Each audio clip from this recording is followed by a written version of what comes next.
গ্রামের সরকারি অফিসে আনন্দ চাকরি করত। গ্রামের প্রায় সকলেই তার পরিচিত।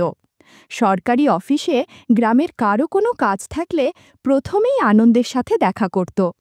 আনন্দকে খুশি করতে না পারলে তাদের ফাইল খুঁজে পাওয়া যেত না। এইভাবে আনন্দের ভালোই টাকা পয়সা কামাই হতো। সরকারি চাকরি আর টাকা পয়সার কারণে গ্রামে তার ভালোই প্রভাব প্রতিপত্তি ছিল। আনন্দ এখনও বিয়ে করেনি। নিজের পরিবারে কেউ না থাকায় বিয়ের জন্য নিজেই একটা সুন্দরী যুবতীর খোঁজ করতে লাগল। চাকরি আর সচ্ছলতার কারণে গ্রামের মেয়েরা তার উপর বিশেষ নজর রাখত। একদিন অফিসের কাজ শেষ করে বড় রাস্তা দিয়ে বাড়ি ফিরছিল। এই দুপুর 2-2:30 হবে। চৈত্র মাস, প্রচণ্ড গরম, চারিদিকে জনমানব শূন্য খা খা রাস্তা। কোনো রিকশাওয়ালা তার বাড়ির 2 মাইল পথ পাড়ি দিতে রাজি হল না। কি আর করা, রিকশা পাবার জন্য অপেক্ষা না করে আনন্দ পায়ে হেঁটেই রওনা হলো। হাঁটতে হাঁটতে প্রায় গ্রামের কাছাকাছি পৌঁছে গেল। গ্রামের শুরুতেই আশাদের আম বাগান। বাগানের ভিতর দিয়ে তাড়াতাড়ি বাড়ি পৌঁছাতে পারবে আর গরমও কম লাগবে, এই ভেবে হাঁটা শুরু করল। আনন্দের মাথায় এলো বাগানের মাঝামাঝি চৌকিদার রতনের ঝুপড়ি। ঝুপড়িতে একটু বিশ্রাম আর জল পান করে বাড়ি ফিরবে। রতনের ঝুপড়ির কাছেই পুকুর। আনন্দের ইচ্ছা হলো এই গরমে পুকুরে একটু ডুব দিয়ে রতনের ঘর থেকে জল পান করে বাড়ি ফিরবে। ভাবতে ভাবতেই রতনের ঘরের কাছাকাছি পৌঁছে গেল। ঘরে ঢোকবার মুহূর্তে ঝনঝন শব্দে থমকিরে দাঁড়ালো। আরে, সাবধানে কাজ করো, সব জিনিসপত্র ভাঙবে নাকি? রতনের গলা শুনতে পেল। কি করব, হাত থেকে পড়ে গেল যে। মেয়েলি মধুর গলায় উত্তর এলো। আনন্দ ঘাবড়ে গেল। রতনের তো বউ নেই, তাহলে এটা কার গলা? গলা শুনে মনে হচ্ছে যুবতী নারীর। আনন্দ ভাবতে লাগলো, এই ভর দুপুরে রতনের ঘরে এ কোন যুবতী আর কেনই বা এসেছে? অবস্থা বোঝবার জন্য আনন্দ ধীরে ধীরে ঘরের কাছাকাছি একটা আম গাছের পিছনে দাঁড়িয়ে ঘরের দিকে উঁকি ঝুঁকি মেরে ভিতরে দেখবার চেষ্টা করতে লাগল। তার নজরে পড়ল রতন মাদুরের উপর বসে হাত পাখা দিয়ে বাতাস করছে। ধুর, কি গরম পড়েছে! বলতে বলতে যুবতী ঘর থেকে বের হয়ে এলো। আনন্দ যুবতী দেখে চমকে উঠল। আরে, এ তো বন্ধু কালুর বউ আশা। আশা সুন্দরী মেয়ে, পরনে শুধু একটা শাড়ি। আশা হাতের বাসনগুলির জল ছেড়ে রতনের পাশে এসে বসে পড়ল। তুমি আমার পাশে বসো, তোমাকে বাতাস করে করে দিচ্ছি। আশা রতনকে বলল। উফ, এত গরম তো গত কয়েক বছরেও পড়েনি। বলতে বলতে রতন আশার পাশে গিয়ে বসে পড়ল। আশাও পাখা দুলিয়ে রতনকে বাতাস করতে লাগল। কালু খুবই ভাগ্যবান, ও তো প্রতিদিন তোমার সাথে সময় কাটাতে পারে, তাকে আমার বড়ই হিংসা হয়। আশা বলল, আরে না, ওর দ্বারা কিছুই আশা করা যায় না, পুরো আমড়া কাঠের ঢেকি। ও পারলে কি আর আমি তোমার কাছে আসতাম? তবে তোমাকে পেয়ে আমার এখন আর কোনো দুঃখ নেই। আনন্দ অবাক চোখে তাদের কাণ্ড দেখছিল। বন্ধুরা, ইউটিউবের কড়া নিয়মের কারণে এসব ঘটনা সরাসরি বলা যাচ্ছে না। তোমরা কমেন্টে দেয়া লিঙ্ক থেকে আমার ওয়েবসাইট ভিজিট করো, সেখানে একদম খোলামেলা গল্প দেয়া আছে। ঘণ্টাখানেক তাদের কাণ্ড দেখে আনন্দ বাড়ির দিকে রওনা হলো। আনন্দ কোনোভাবেই আশার কথা ভুলতে পারছে না। যতই অন্য কিছু চিন্তা করবার চেষ্টা করল, ততই চোখের সামনে আশার রতনের সেই দৃশ্য ভাসতে লাগল। আনন্দ থাকতে না পেরে সন্ধ্যার দিকে কালুর বাড়িতে গিয়ে হাজির। কালুর ঘরে বসে বিভিন্ন বিষয় নিয়ে গল্প শুরু করল আর ঘুরে ঘুরে আশাকে দেখতে লাগল। আনন্দ আশাকেও বিভিন্ন বিষয় ছোট ছোট প্রশ্ন করল। আশাও তার উত্তর দিল। আশা তো আর জানত না যে আনন্দ দুপুরে তার আর রতনকে একসাথে দেখেছে। আশা তাই আগের মতোই আনন্দের সাথে স্বাভাবিক গল্প চালাতে লাগল। বেশ অনেকক্ষণ গাল গল্প করে বাড়ি ফিরল, কিন্তু আনন্দের একই চিন্তা, কিভাবে আশাকে নিজের সঙ্গী করা যায়, কিভাবে আশাকে সারা জীবনের জন্য না হলেও অন্তত একদিনের জন্য হলেও সময় কাটানো যায়। এই সব ভাবতে ভাবতে ঘুমিয়ে পড়ল, কিন্তু ঘুমিয়েও শান্তি পেল না। ঘুমের মধ্যেও সারা রাত আশার কথা ভাবতে লাগল। কতক্ষণ ঘুমিয়েছিল আনন্দের খেয়াল রইল না। যখন ঘুম ভাঙল তখন বেশ বেলা হয়ে গেছে। সাপ্তাহিক ছুটি থাকায় আস্তে আস্তে বিছানা ছেড়ে সকালের প্রতিদিনের কাজকর্ম শেষে আশার কথা ভাবতে লাগল। আনন্দ ঘর থেকে বের হয়ে গ্রামের রাস্তায় হাঁটা শুরু করল। কোনো কিছু না ভেবে ঘুরতে ঘুরতে কখন যে আমবাগানে ঢুকে রতনের ঘরের পাশে পুকুর পাড়ে এসে দাঁড়ালো তা সেও খেয়াল করতে পারেনি। রতনের ঘরের কাছাকাছি আসতেই আশার গলা শুনতে পেল। ঝট করে আনন্দ নিজেকে একটি আম গাছের পিছনে লুকিয়ে চুপচাপ দেখতে লাগল। আনন্দ দেখল রতন একটি গামছা পরে কতকগুলো কাপড় নিয়ে পুকুরের দিকে যাচ্ছে, আর পিছে পিছে আশাও তাকে অনুসরণ করছে। আমার সামনে দিয়েই দুজন পুকুরের দিকে চলে গেল।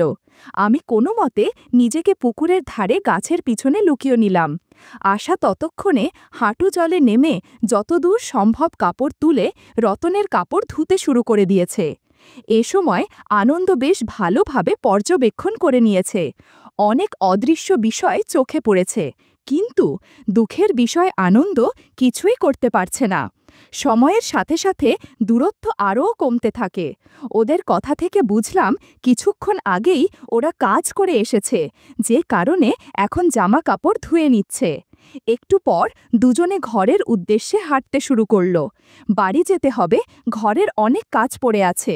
রতনের ঘরের কাছে এসে আশা বলল। তা শুনে আনন্দ নিজের জায়গা ছেড়ে আশার ঘরের রাস্তায় মাঝামাঝি এসে আসার জন্য অপেক্ষা করতে লাগল। গাছের পিছনে দাঁড়িয়ে আশার কথা ভাবতে লাগল। যেভাবেই হোক আশার সাথে কথা বলতে হবেই। কিছুক্ষণের মধ্যেই আশার পায়ের আওয়াজ শুনতে পেল।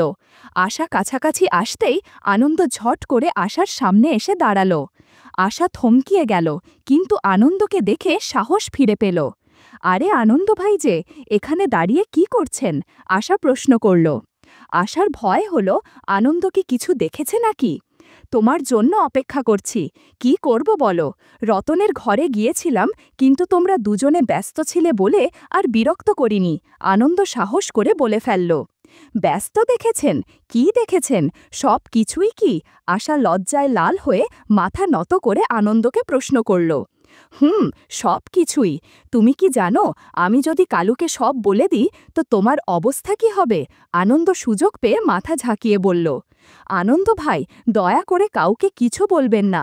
আপনি যা চাইবেন তাই দেব, কিন্তু কাউকে কিছু বলবেন না, দয়া করুন। আশা চুপ থেকে বলল। তুমি আমাকে আর কী বা দিতে পারো? আনন্দ বলল। আনন্দদা, আপনি যা বলবেন তাই করব। কোনো কিছু না ভেবে আশা অনুনয় করল।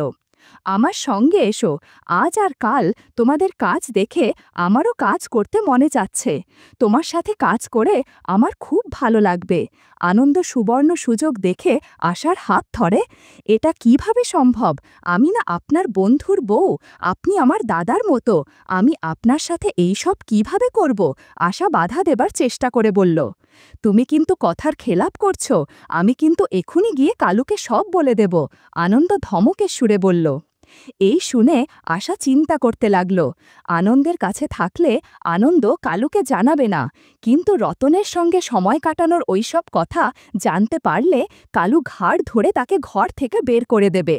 এই ভেবে আনন্দকে বলল, ঠিক আছে, যা করবার তাড়াতাড়ি করুন, কিন্তু এটা শুধু আজকের জন্য, আর কোনো দিন নয়। এই শুনে আনন্দ আশার হাত ধরে বাগানের গভীরে একটু ফাঁকা জায়গায় নিয়ে গেল, আর একটা গামছা পেতে নিল। এরপর অনেক অজানা বিষয় হতে শুরু করল। ইউটিউবের কড়া নিয়মের কারণে এসব ঘটনা সরাসরি বলা যাচ্ছে না।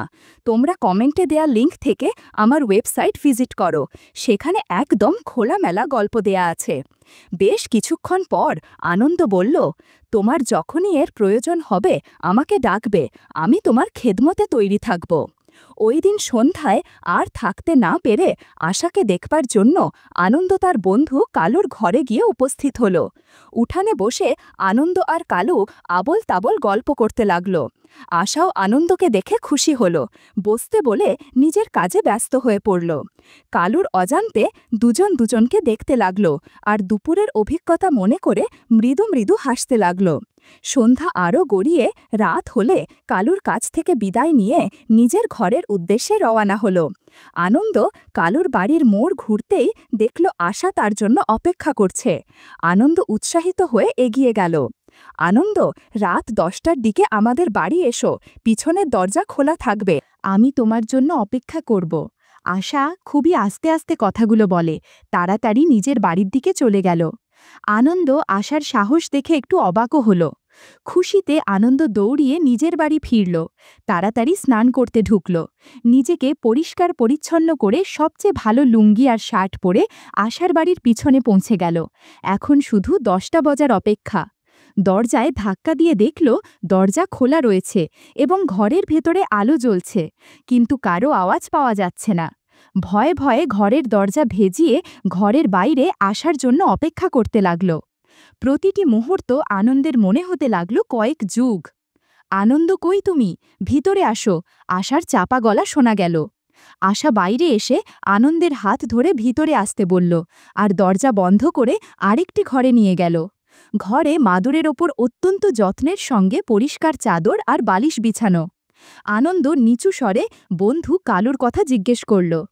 ও তো তাড়াতাড়ি শুয়ে পড়ে, আর একবার ঘুমালে ভূমিকম্পও তাকে জাগাতে পারবে না। কিন্তু আমাদের সাবধানে থাকতে হবে, আশার উত্তর দিল। দুপুরে আমবাগানে যা করেছি তা তাড়াহুড়াই করেছি, যদিও খুবই মজা পেয়েছি। এখন আবার সেই কাজ করতে চাই। দুজনে সারা রাত ধরে ধীরে ধীরে কাজ করে ফেলব। কি পারবে না? আনন্দকে বলল। হ্যাঁ, অবশ্যই পারব, আনন্দ মাথা নাড়িয়ে বলল। সেদিন রাতে অনেক কাজ হয়েছে। কাজ করতে করতে আনন্দ দেখল প্রায় ভোর হয়ে আসছে। কোনো মতে নিজেকে গুছিয়ে কালুর ঘর থেকে বেরিয়ে নিজের ঘরের দিকে যেতে লাগল। আনন্দের যখনই কালুর সঙ্গে দেখা হতো তখনই নিজেকে অপরাধী মনে করত, কারণ সে তার বন্ধুর সাথে বিশ্বাসঘাতকতা করছে কিনা এসব ভাবতে থাকে। কিন্তু আশার সঙ্গে কাটানো সুন্দর সময়ের মজা অপরাধবোধ থেকে বেশি ছিল। এক রাত্রিতে আশা আর আনন্দ কাজ করে বিশ্রাম করছে। আশা একটু পর ফ্রেশ হতে বাইরে বেরিয়ে গেল। কিছুক্ষণ পর আশা ফেরত এসে আনন্দের পাশে বসে পড়ল। আনন্দ হঠাৎ দেখল কালু ঘরের মধ্যে প্রবেশ করছে। কোনো দিকে না তাকিয়ে সোজা আশার পাশে বসে কাজ করতে শুরু করল। আনন্দ এতই মশগুল ছিল যে হারিকেনের অল্প আলোয় বুঝতে পারছিল না কার সাথে কাজ করছে, আনন্দ নাকি তার স্বামী কালু। আনন্দের মাথায় কিছুই ঢুকছিল না। সে চুপচাপ বসে আশা আর কালুর দেখতে লাগল। কাজ করতে করতে কালু ক্লান্ত হয়ে গেছে, তাই একটু বিশ্রাম নিচ্ছে। বেশ কিছুক্ষণ সারা ঘর অসম্ভব শান্ত হয়ে গেল। আনন্দ বড়ই নাজুক পরিস্থিতির মধ্যে পড়েছে। আশার পাশ থেকে উঠতেও পারছে না, আবার চুপ করেও বসেও থাকতে পারছে না। কিছুক্ষণ পর আশা আবার একটা গামছা নিয়ে বাইরে গেল ফ্রেশ হতে। ফিরে এসে বলল, আনন্দ, ভয় পেও না, এত চিন্তার কোনো কারণ নেই। আমার স্বামী সব কিছুই জানে। তৃতীয় দিনের কাজের সব কিছু দেখেছে। তারপর আমি নিজেই কালুকে সব বলে দিয়েছি। সে তো আমার পছন্দের কথা জানে, কিন্তু তার পক্ষে আমার শখ পূরণ করার ক্ষমতা নেই। তাই সে আমাকে আমার শখ পূরণের অনুমতি দিয়েছে। কালু জানিয়েছে তোমার আর আমার একসাথে কাজ করতে তার কোনো আপত্তি নেই, কিন্তু এ কথা গ্রামের লোক যেন না জানতে পারে। এসব কথা আনন্দ শুনে বড়ই তাজ্জব হয়ে গেল। কি বলবে না বলবে ভেবে উঠতে পারছিল না। কিছুক্ষণ পর কালু আর আশা তাদের কাহিনী শোনাতে লাগল। প্রথমে আশা বলল, আমার বিয়ে হয়েছে 10 বছর আগে, তখন বয়স ছিল 20। প্রথম প্রথম আমাদের জীবন ঠিকমতো চলছিল। কালু তখন সকাল দুপুর রাতে আমাকে খুব ভালোবাসত। আমিও খুশি ছিলাম। কিন্তু কয়েক বছরের মধ্যেই কালু দুর্বল হয়ে পড়ে। কাজ করার সক্ষমতা হ্রাস হয়ে যায়। বন্ধুরা, তোমরা বুঝতে পেরেছ আমি কোন কাজের কথা বলছি? যাই হোক, কালু কাজ করতে না পারায় আমার নিজেকেই সব কিছু করতে হতো। এভাবে আর কতদিন একা একা কাজ করা যায়? একদিন যুবক রতনকে আমবাগানে চাকরি দিল। প্রথম প্রথম রতনের কাজ করার ইচ্ছা ছিল না, কিন্তু একা একা মুশকিল হওয়ায় রতনকে দিয়েই কাজ করানোর মনস্থ করলাম। ধীরে ধীরে রতনের সাথে কাজ করতে ভালো লাগতে শুরু করে। এ কারণে আমার কোনো অপরাধ বোধ ছিল না। তাছাড়া আমি আমার মাকেও অন্য লোকের সাথে কাজ করতে দেখেছি। আমি আর আমার ছোট বোন রেখা যখন ছোট ছিলাম তখনই আমার মা আর অন্য লোকের সম্পর্কের কথা জানতাম। আমাদের বাড়িতে ছোট কাকা থাকত। আমরা 2 বোন প্রতিদিন দেখতাম দুপুরে বাবা খেতে কাজ করতে বেরিয়ে গেলেই ছোট কাকা মায়ের ঘরে যেত। একটু বড় হয়ে যখন আমাদের বোঝবার বয়স হলো, তখন উৎসুকের কারণে ঘরে উকি দিয়ে দেখতাম ভেতরে কি হয়। কিন্তু যা দেখতাম তা দেখার পর আমি একটু অস্বস্তিতে পড়ে গেলাম। সেদিনের পর থেকে আমার মনের মধ্যে অদ্ভুত পরিবর্তন হতে শুরু করে।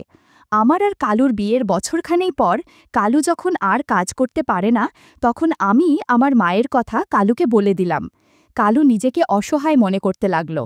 শেষে কালু আমাকে তার ছোটবেলার গল্প বলল আর জানালো যে অন্য কাউকে কাজ করতে দেখলেই কেবল কালুর কাজ করতে ইচ্ছে করে। কালু বলতে শুরু করল, আমি 15 বছর বয়সে অনাথ হয়ে যাই। কাকা এসে আমাকে তার বাড়িতে নিয়ে থাকবার ব্যবস্থা করে দিল। কাকার আমার চেয়ে পাশের গ্রামে বাবার জমির প্রতি আকর্ষণ ছিল বেশি। বেশ কয়েক বছর কাকার বিয়ে হয়েছে, কিন্তু তাদের কোনো সন্তান ছিল না। কাকি ছিল নরম স্বভাবের এবং আমাকে বড়ই ভালোবাসত এবং আমার সব কিছু দেখে রাখত। কাকার একটি মাত্র ঘর, ঘরের এক রুমে আমি শুতাম। গরমকাল কাকা ঘরের বাইরে বারান্দায় ঘুমাত। একদিন প্রচণ্ড গরমের কারণে ঘুম আসছিল না, তাই চুপচাপ শুয়েছিলাম। হঠাৎ দেখলাম কাকা ঘরের ভেতরে আসছে, উৎসুক নয়নে আমার দিকে তাকাচ্ছে। আমি ঘুমিয়েছি ভেবে কাকির কাছে গিয়ে কাকিকে জাগিয়ে দিল। ঘরের মধ্যে খুব অল্প আলোতে হারিকেন জ্বলছিল, কিন্তু এই আলোতে সব কিছু পরিষ্কার দেখতে পাচ্ছিলাম। অনেক না বলা গল্প জমে উঠেছে। 5 মিনিট পর কালা ঘর থেকে বেরিয়ে গেল। এদিকে কাকি মনে মনে কি যেন বিড়বিড় করতে লাগল। মনে হলো কাকি একটু রেগে গেছে। পরের দিন কাকি খুবই স্বাভাবিক ব্যবহার করতে লাগল, যেন গত রাত্রিতে কিছুই হয়নি। এইভাবে বেশ কিছুদিন কাকা কাকির কথা ভাবতে থাকলাম। একদিন কি জরুরি কাজে কাকা গঞ্জে গেলে কাকি আমাকে ডাকল, তুমি প্রতিদিন আমাদের কাজ দেখে হাসাহাসি করো, ভাবছি তোমার কাকাকে এই কথা বলে দেব। কাকি, দয়া করো, এরকম আর হবে না। কাকা জানতে পারলে আমাকে আচ্ছাবতো বকা দিয়ে ঘর থেকে বের করে দেবে।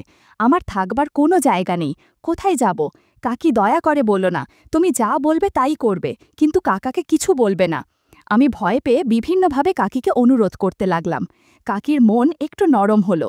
বেশ কিছুক্ষণ ভেবে বলল, তোমার কাকা ভালো কাজে একদম ফাঁকিবাজ, তার কাজে আমার সমস্যা হয়, তাই তোমার কাকার পরিবর্তে তুমি কাজ করবে। কি, বুঝতে পেরেছ? বুঝেছি, কিন্তু আমি তো কিছু জানি না। মাথা নেড়ে আসতে বললাম, তোমার জানতে হবে না, আমি আজ থেকে তোমাকে সব কিছু শিখিয়ে দেব। বলে কাকি আমার হাত ধরে তার ঘরে নিয়ে মাদুর বিছিয়ে তোষক পেতে নিতে বলল। আমি একটু অস্বস্তিতে পড়ে গেলাম। কোনো উপায় না পেয়ে আমি কাকির কথা মতো সব কাজ করতাম। কাকি বেশ খুশি হতো। এইভাবে ভালোই দিন কাটছিল। একদিন কাজ করার কাকার কাছে ধরা পড়ে গেলাম। কাকা কোনো কথা না শুনে বকাঝকা দিয়ে ঘর থেকে বের করে দিল। কাকিকেও যথেষ্ট বকাঝকা করল, কিন্তু লোক লজ্জার ভয় এবং কাকির নামে বাপের বাড়ি থেকে অনেক জমিজমা থাকায় ঘর থেকে বের করল না কাকিকে। কাকি কাকার আড়ালে আমাকে কিছু টাকা পয়সা দিয়ে নিজের জমিতে চাষবাস করতে বলে আর সুন্দর দেখে এক যুবতীকে বিয়ে করে সংসার করতে উপদেশ দিয়ে পাঠিয়ে দেয়। নিজের ভাঙা বাড়িতে ফেরত এসে পৈতৃক জমিতে চাষবাস করে বাড়ি ঠিক করলাম। এর কিছুদিন পর আশার সঙ্গে বিয়ে হলো। আশা কাজ করতে ভীষণ দক্ষ বলে আশার সঙ্গে পাল্লা দিতে পারতাম না। ছোট বয়স থেকে কাজ করেছি বলে এখন আর ভালোভাবে করতে পারি না, যে কারণে আশা অন্য লোকদের দিয়ে কাজ করায়। কালী বলল, দেখ বন্ধু, তুমি রোজ রাত্রে আমার বাড়িতে আসো, গভীর রাতে চলে যাও। গ্রামের যে কেউ দেখে ফেলতে পারে, আর দেখলে তা আমাদের জন্য ভালো হবে না। আনন্দ একটু অস্বস্তিতে পড়ে গেল। দেখ, তোমার জন্য আমরা একটা উপায় বের করেছি। তুমি চাইলে সারাদিন আমাদের ঘরে থাকলেও কেউ কিছু বলতে পারবে না। যদি তুমি মেনে নাও তবে বলতে পারি, পুরোপুরি তোমার ইচ্ছা। আশা বলল, আশার এক ছোট বোন আছে, তার সঙ্গে তোমার বিয়ে হলে সহজেই এখানে থাকতে পারবে। তুমি রাজি হলে আশা কালকেই বাড়ি গিয়ে আশার বাবা মার সাথে কথা বলতে পারে। কালু বলল, এ তো খুব আনন্দের কথা, কিন্তু আশার বোন কি এতে রাজি হবে? আনন্দ কালুকে প্রশ্ন করল। চিন্তা করো না, ছোটকে রাজি করাবার দায়িত্ব আমার, সে আমার কথা শুনবেই। তুমি তো আমাদের পরিবারের কথা শুনেছ, আমি যখন আমাদের কথা বলবো সে নিশ্চয়ই মেনে নেবে। আশা উত্তর দিল। আরও বলল, আমি ছোট বোনকে কয়েকদিনের জন্য এখানে নিয়ে আসব। আমার বিশ্বাস তোমাকে দেখলে সে তোমার সাথে বিয়েতে রাজি হবে। এরপর আশা আর তার ছোট বোনের সাথে আনন্দের বিয়ে দেয়। এই সুবাদে আনন্দ এখানে থাকতে পারে, আর রাত হলেই 4 জন গল্পে মেয়ে ওঠে। বন্ধুরা, তোমরা নিশ্চয়ই বুঝতে পেরেছ কোন গল্পের কথা বলছি। বন্ধুরা, ইউটিউবের গল্পগুলো শুনে মজা না পেলে আমার ওয়েবসাইটে দেয়া গল্পগুলো শুনতে পারো। সেখানে প্রতিদিন খোলামেলা গল্প আপলোড করা হয়। কমেন্টে ওয়েবসাইটের লিংক দেয়া আছে।